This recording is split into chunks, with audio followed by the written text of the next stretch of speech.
धीरे धीरे रानी चल गई दुल्हा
राजा ने कही देख जाओ बहना उड़ानी बेटी गई और एकदम से रानी खड़ी हो गई।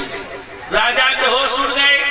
वो आगे बढ़ के बोला, हे देवी खड़ी क्यों हो गई? भगवान पीठ न पे।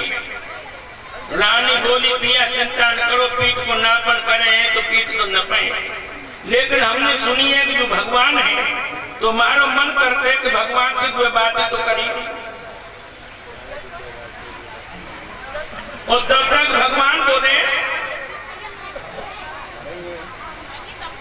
हे बेटे कुछ पूछना चाहती हो तो पूछो। अब देखिए बहनाओं आगे बड़ी विद्यावली और भगवान से हाथ जोड़ के बोली है, प्रभु हमने सुनी कि आप ईश्वर हो, आपको मेरा प्रणाम स्वीकार हो, तो हमें सिर्फ इतना बता दो, हम पीठ तो न पाए कि धन और धनी में कौन छोटा है कौन बड़ा है। भगवान कहने लगे, हे देवी ये कोई पूछने वाली बात है? धन और धनी में नौकर और मालिक से रिश्ता है। धन नौकर है और धनी मालिक है। और जब भगवान ने कही कि धन नौकर और धनी मालिक है, दिमाग में रखना नहीं माताओं, भारत के आज नारी के मस्तिष्क में इतने विवेक की जरूरत है भक्तों, वह चतुर सखी की बात पे बात काम करती। भगवान बोले धन और धनी में नौकर और मालिक से रिश्ता है, धन नौकर और धनी मालिक है। सोई रानी बोली, महाराज जब धन नौकर और धनी मालिक है तो अब काय को ऋण है?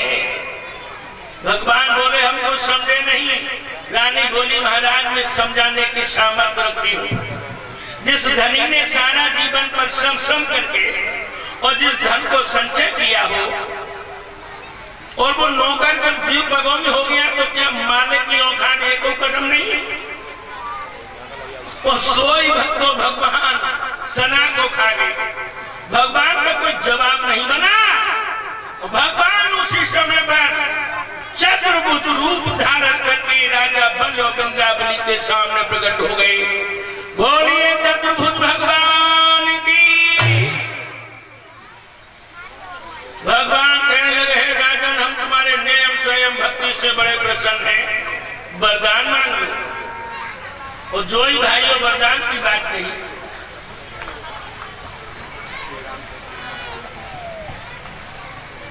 ये आदरणीय श्रीमान श्री राम किशोर यादव जी जो रेणुवास प्रांगण में पधारे हुए हैं, भगवान के लिए हम हाथ की मुद्राओं से सम्मान करते हुए हमारे सम्मान्य साथियों को भी सम्मान दे रहे हैं। भगवान सदैव ने धर्म और धन के लिए जोड़ते रहे, सदैव ठाकुर जी की यश कीर्ति को आगे बढ़ाते रहे। बोलिए गोविंद भगवान की।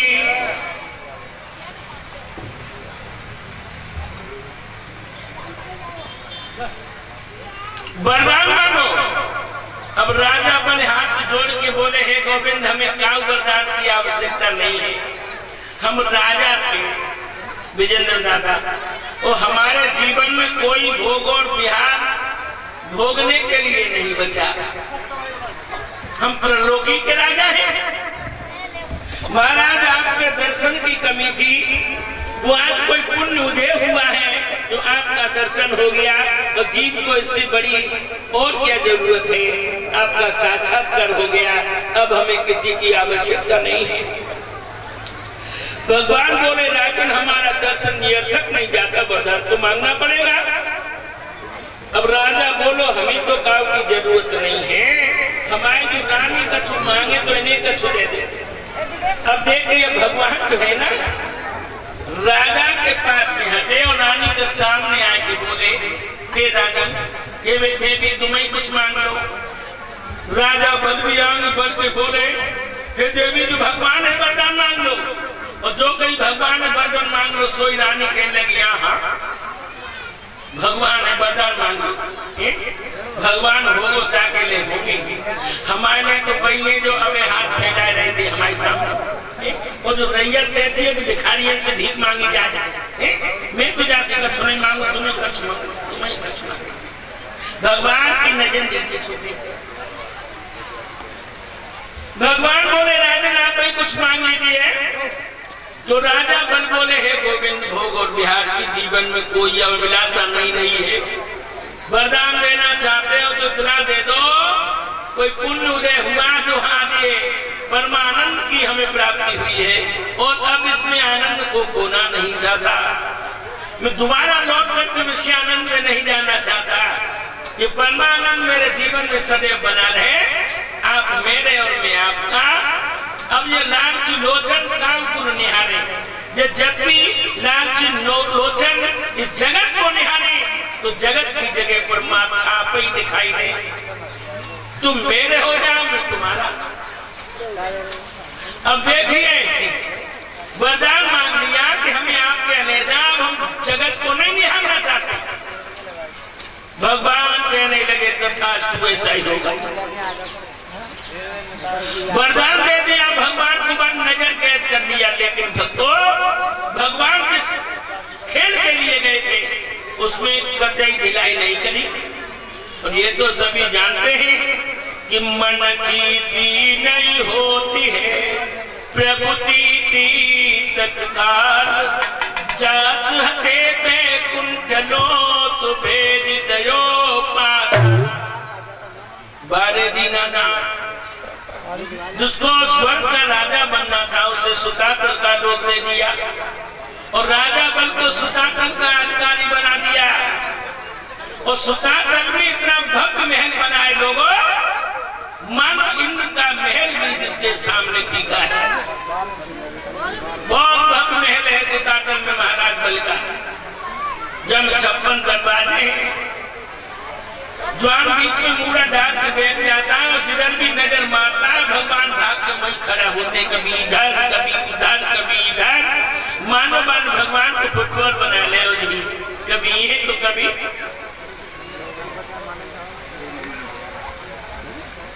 इधर भेना तो मैं कहा बताएं, लक्ष्मी जी क्षीर सागर में भगवान को बड़ी याद कर रही है। हैदैया जाने कहाँ चले गए, और भगवान के बगैर एक पल नहीं को नहीं लगा। बड़ी हैरान है, कहाँ ढूंढ कहाँ चले गए।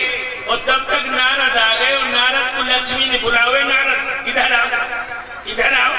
नारद बोले, हाँ माता श्री कहो। अब लक्ष्मी बोली, तुमने भगवान को तुम देखो है। नारद बोले, मैया भगवान को बाद में बताए, पहले ये बता तुमने कबड्डी देखी कैसे खेली जाती। क्या मतलब,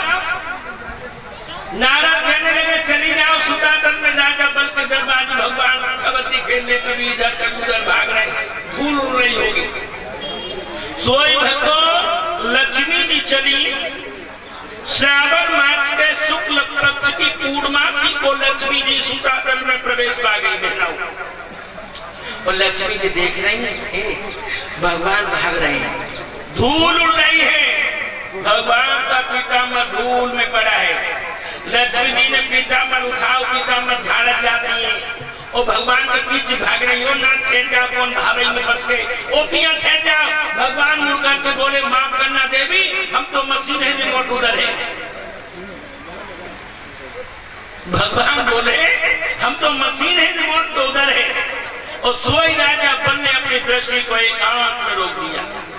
और लक्ष्मी ने पीताम्बर उठाओ, झड़क जाती है। भगवान का पसीना पूछ रही, धूल साफ कर रही, ओ पिया जी कौन भावई फंस गए, ये नाथ ये सब क्या हो रहा है। तो भक्त बोले, भगवान बोले हे देवी तुम सब जानती हो, इसमें मारो कोई कसूर नहीं है। भगवान बोले जब मारो कोई कसूर नहीं है, और तुम तो लक्ष्मी जी जानती हो, बांध लेता भक्त मुझको प्रेम की जंजीर में। भगवान बोले बांध लेता भक्त मुझको प्रेम की जंजीर में, इसलिए धरा पर होता मेरा अवतार है। ये भक्त पहले हमारे लिए जैसे नाचता है, वो जब चंगुल में फंसा लेता है तो वैसे ही। इसलिए देवी तुम सब जानती हो, भगवान बोले ये रानी भक्त ने मोकू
जंजीर में, इसलिए धरा पर होता मेरा अवतार है।